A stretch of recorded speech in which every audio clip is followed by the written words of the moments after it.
Commutative property, it's in the convolution in both continuous time and discrete time are commutative. The equations are represented like this here. That is x of n convolved with the h of n is nothing but our h of n is going to be convolved with the x of n. Same thing what we done taken in the basic maths. That is a into b is going to be equals to b into a. Okay, and also in terms of continuous time signal, x of t convolved with h of t, that is going to be h of t convolved with the x of t. Then consider a discrete time LTI system having impulse response h of n and with input x of n. Then the output is given by y of n is going to be x of n converted to h of n. What is the equation we have taken already? That is summation k is going to be varying from minus infinity to plus infinity x of k h of n minus k. What I am doing here, just put n minus k is equal to m. Then y of n is going to be summation, instead of k it's going to be changed in terms of m. Okay, what is m is going to be changing? M it is also minus infinity means whatever if you do here it will go in for the minus infinity only. M is going to be equals to minus infinity to plus infinity. Instead of k, what is k is going to be written as this m this side and k this side, that is n minus m it will get. So x is going to be x of, instead of k, n minus m, and n minus k is nothing but m only, h of m.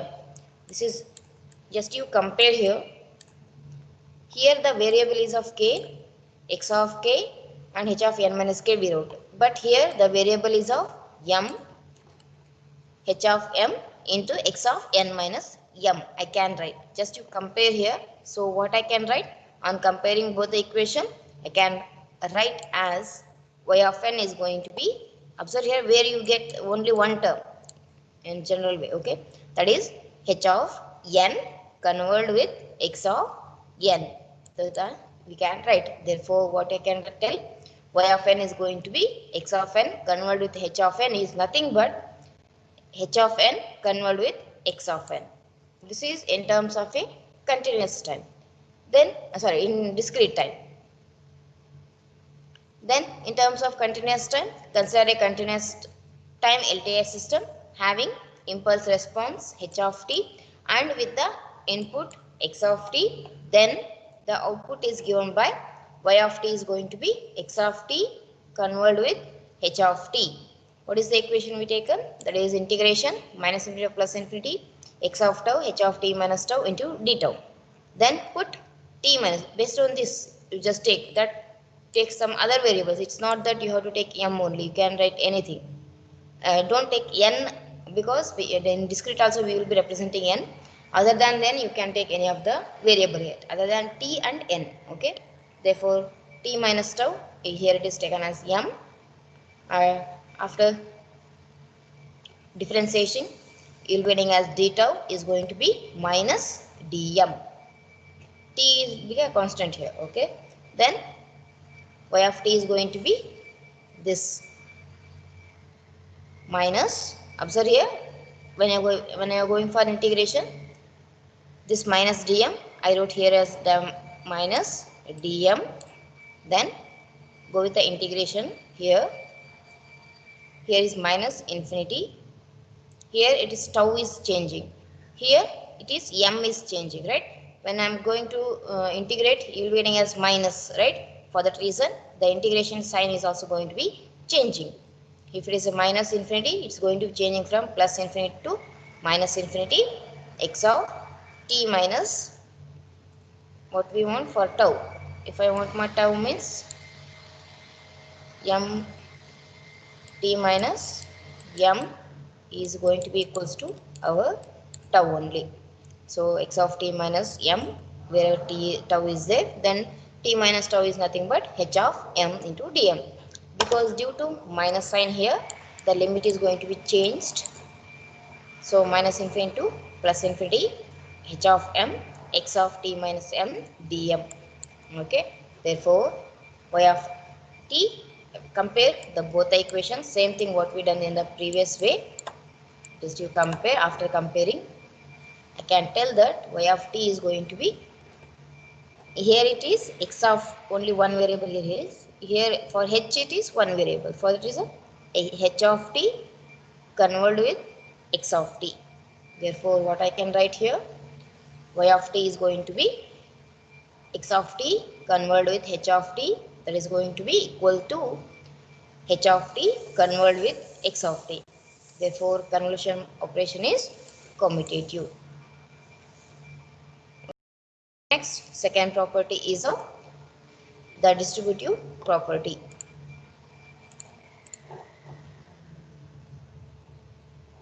That is the distributive property for a discrete time signal is taken as x of n if it is convolved with the two impulse responses, that is h1 of n plus h2 of n. What I can write here? It is like your a multiplied with b plus c. What you will be writing here? A into b you will be writing, right? Plus a into c you will be writing. The same thing here. X of n, it is going to be multiplied with the h1 of n plus x of n, again multiplying for the second function, that is h1 x of n converted with the h2 of n. In the continuous time signal, x of t if it is converted with h1 of t plus h2 of t, then x of t I can multiply for h1 of t and also for the h2 of t. Therefore, I can, here it is not in multiplication, here it is in terms of convolution. Keep that in mind. X of t convolved with h1 of t plus x of t convolved with h2 of t. Therefore, considering an interconnection of discrete time LTI system, then x of n, it's going to be multiplying for the x1 of n also and with h2 of n also. Therefore, I will be getting the output of these two convolution taken as y1 of n, and after multiplication of these two functions, it's taken as y2 of n. Here it is taken. When I add both, I will be getting of my y of n, that is the output. Now we will prove the commutative distributive property. So, what I can write for y1 of n? Y1 of n is going to be x of n. It is going to be convolved. When direct, this indication that it is in a convolution operation is going to be done. Okay, convolved with h1 of n and y2 of n is going to be x of n convolved with h2 of n. Then what is our y of n? Based on the diagram, it's going to be y of n is going to be y1 of n plus y2 of n. What is our y1 of n? It's nothing but x of n convolved with h of n plus y2 of n is nothing but x of n convolved with h2 of n. Therefore, now you use the equation for the convolution for in terms of discrete time. The equation is taken as summation k is varying from minus infinity to plus infinity x of k h1 of n minus k plus summation k is varying from minus infinity to plus infinity x of k h2 of n minus k. For this equation also, we are writing the convolution equation. Then, because our summation is the linear function, so I take an outside, means I am combining these two factors. Therefore, summation k from minus infinity to plus infinity. In the both the case, x of k is same, right? X of k I can write common. Then what is left over? That is h1 of n minus k plus h2 of n minus k. Then this is nothing but what I can write, x of k in a reverse fashion. Here equation is there. In terms of convolution, we have to write.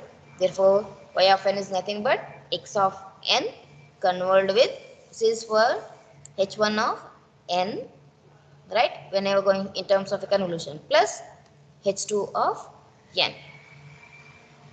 This I can represent like input is taken as x of n. Input is nothing but our x of n. Both the impulse response are added. Directly I can take in a box. That is our system. It's nothing but a system. means adding of the two impulse responses, h1 of n plus h2 of n. When I convert these two, you will be getting our output as y of n. In the same way for the continuous time, x of t convert with h1 of t plus h2 of t is nothing but x of t convert with h1 of t plus x of t convert with h2 of t. Therefore, what I can write in the same way what we done in the previous, x of t it's going to be converted with h1 of t and with also h2 of t. When I add these two, I'll be getting my y of t, and also in the same way represent like x of t is going to be taken in the system of two systems, that is h1 of t plus h2 of t. You'll be getting that as an output, that is y of t function. This is about. In the same way it is going for the continuous time. You can check, or else you can directly go for writing of this similarly. Okay. Next is of third one is of the associative property. In terms of discrete time signal, x1 of x of n converted with h1 of n converted with h2 of n. What I can write? A into B into C. If I multiply like this, what is the going to be equal to? A into B, I can multiply here, and C. This is our associative property, right? In the same way, for discrete time signal, x of n converted with h1 of n converted with h2 of n is nothing but x of n is going to be converted first with the h1 of n, and then after convolution of these two, I can convert with the h2 of n. Okay. In the same way, for the continuous time signal, x of t convert with h1 of t convert with the h2 of t. It's going to be taken as x of t convert with h1 of t convert, and this convolution is going to be after convolution done for these two signals, then I can again convolute with the h2 of t. Convolution operation we can done like this. Okay. Then consider a cascade connection of continuous time signal, that is x of t is taken as h1 of t, that intermediate signal is taken as z of t. After getting the convolution of x of t with the h1 of t, then what you have to do? h2 of t. When we convert these all, I'll be getting my output as y of t signal. Then we'll write the equation in terms of, here it is taken in terms of continuous time. You can go for discrete time also, it's no way around. Okay. Therefore, y of t is going to be taken as, here the intermediate signal is taken as z of t. For that reason, z of t it's going to be converted with the y2 of t. Then use the equation, that is minus infinity plus infinity, z of tau h2 of t minus tau d tau. Then where z of t is the output of the first system. This is first system. These are impulse response are your system function. Okay. Therefore, what I can write for the here it is taken as z tau is going to be x of tau converted with the h1 of tau. That's just to change the variable. Instead of taking as t, here it is taken as tau. Don't get confused here. Okay. Then that is going to be equals to, again use the equation minus infinity to plus infinity integration x of eta, taken one more variable, that's it, x of eta into h1 of tau minus eta into d eta. Okay. Then what is our y of t? Just you substitute for z of tau here.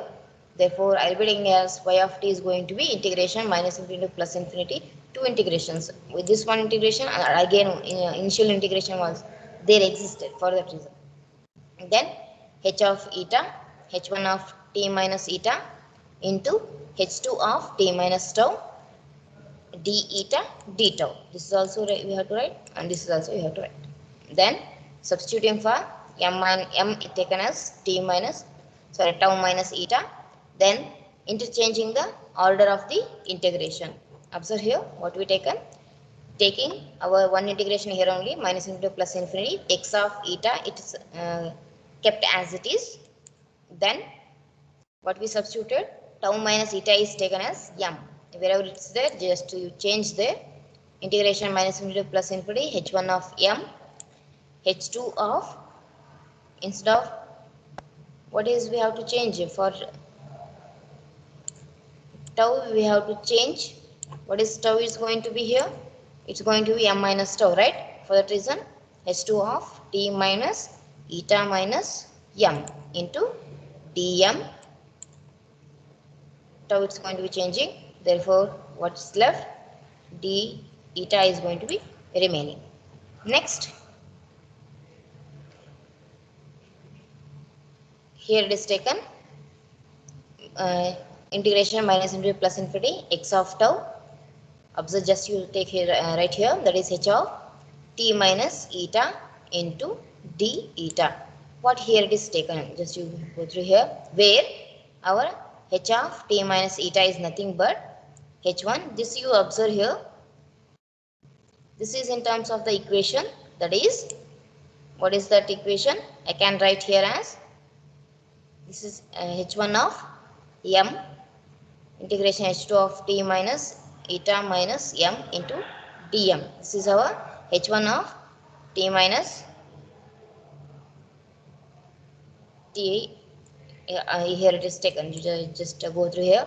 H of t minus eta is going to be h1 of t minus eta into h2 of t minus eta, t minus eta. What do we take on? N minus k, it will be there, right? I hope you are getting. Here it is taken as h1 of n, and it will be like h2 of n minus k. Where is n is taken as m, and here n is nothing but our t minus eta. Sorry, here h1 of k, right? Same thing, here it is taken. What is that? K value is nothing but our h of n we have to get, that is t minus tau is our n. Okay, that's what here written. Therefore, what I can write now, h of t is nothing but h1 of t into h2 of t.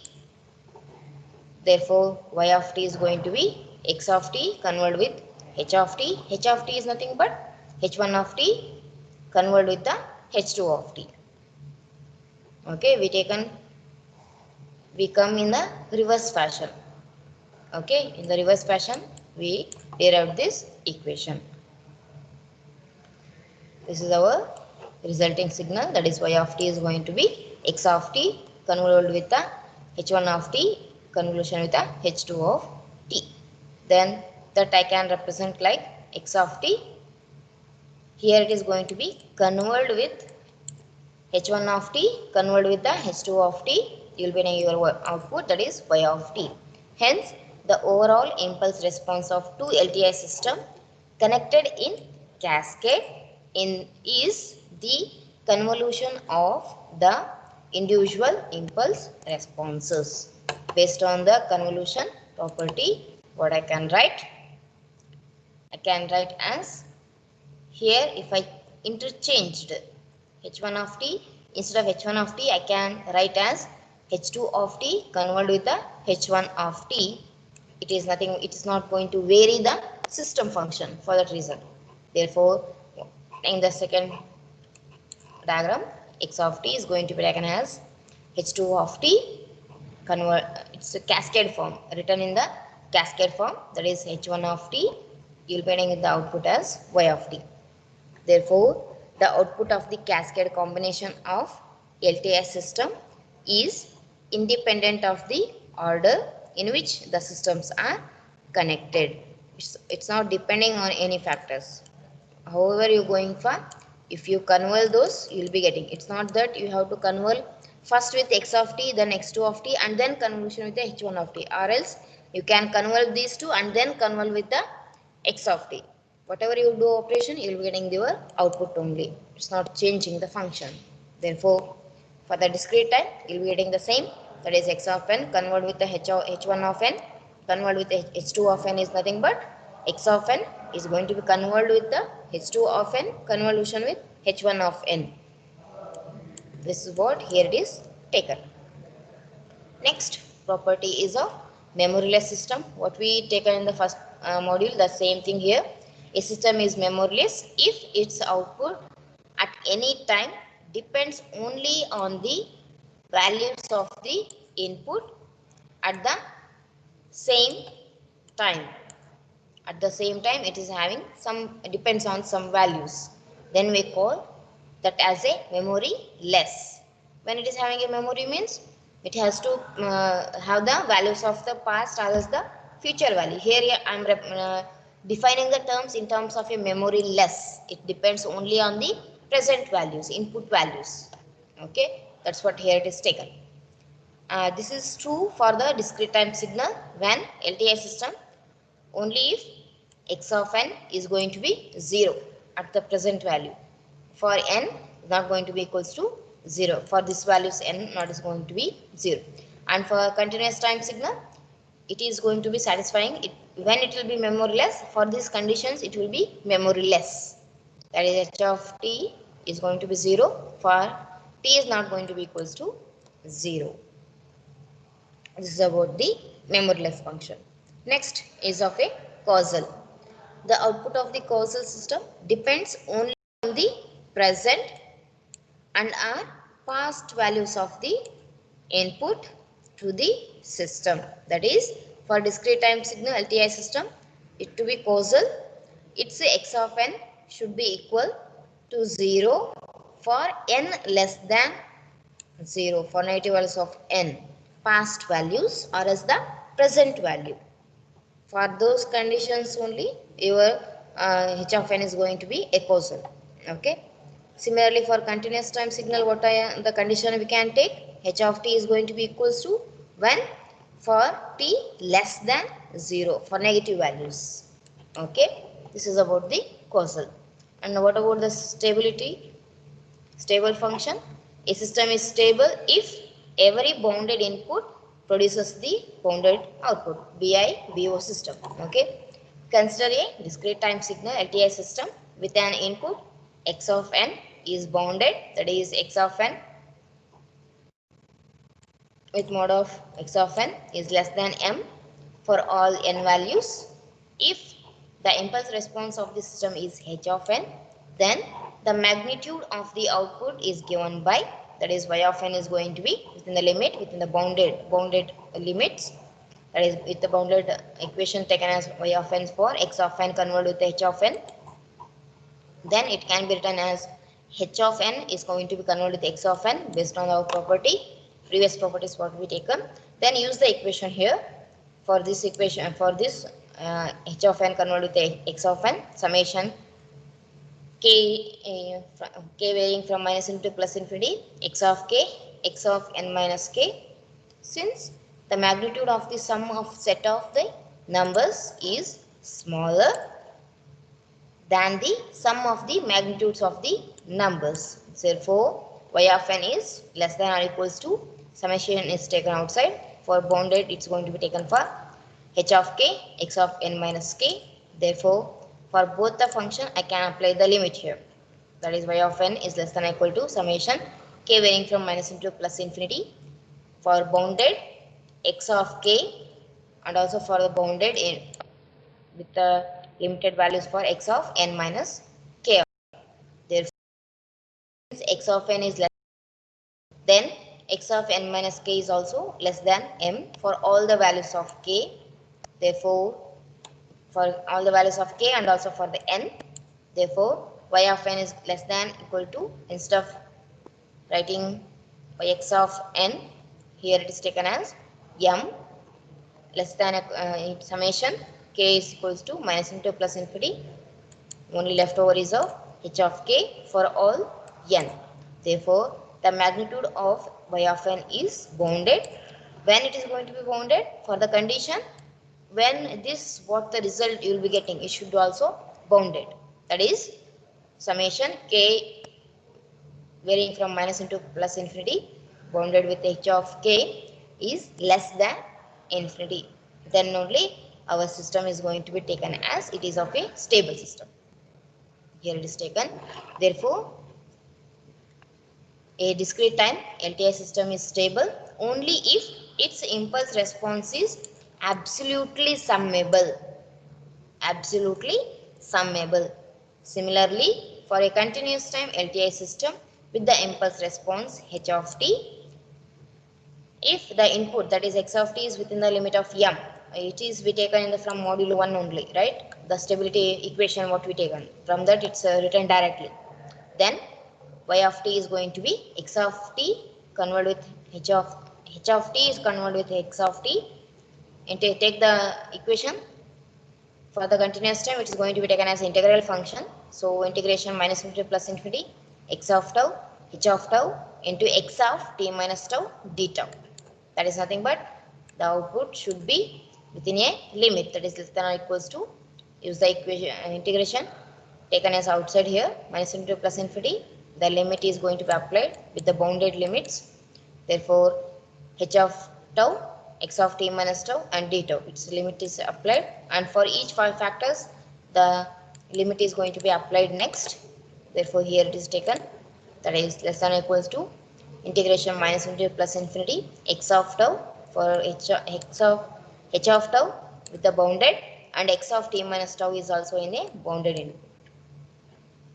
Therefore, this I can write as m, right? Less than or equals to m. What is left? That is minus infinity plus infinity integration with the h of tau d tau. Therefore, y of t is going to be bounded. What is the condition? When our integration from minus infinity plus infinity h of tau into d tau is less than infinity, then only our system is going to be stable, bounded.